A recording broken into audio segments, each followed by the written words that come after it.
On January 7, 2015, two Islamist gunmen burst into the offices of French satire weekly Charlie Hebdo and shot 12 people dead. The attackers, Saïd and Sherif Kouachi, were killed in a standoff with police 2 days later after a massive manhunt. The shooting left France reeling and brought 1.5 million people out onto the streets to defend freedom of speech, the biggest public gathering in France since the liberation of Paris from the Nazis in 1944. That spirit of solidarity and defiance has now given way to an edgy nervousness, as a series of terrorist attacks across France have since killed more than 200 people. 2017, finally the end of the tunnel, says Charlie's anniversary cover, showing someone staring down the barrel of a gun.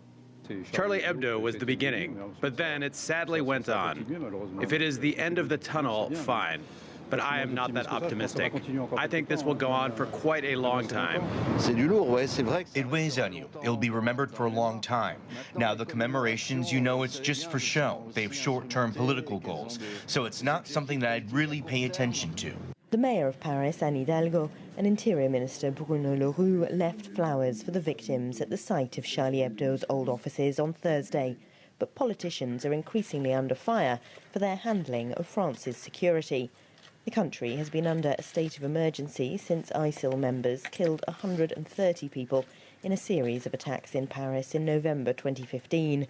That gives police enhanced powers that critics say are being used to restrict civil liberties while failing to prevent terrorism. We have, for example, the prohibition of public meetings, the prohibition of various university events, etc.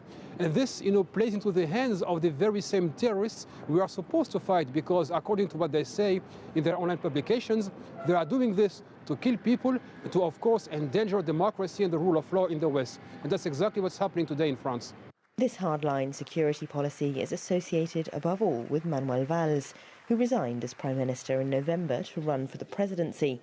Valls has staked his political career on a promise to keep France safe, but his stance has alienated many on the left. He faces a primary vote for the ruling Socialist Party's nomination at the end of January, with polls showing the government is so unpopular that whoever the PS candidate, they are likely to be knocked out in the first round of April's election. Repeatedly shaken by terrorist attacks over the last 2 years, the French now have security uppermost in their minds as they prepare to elect a new president.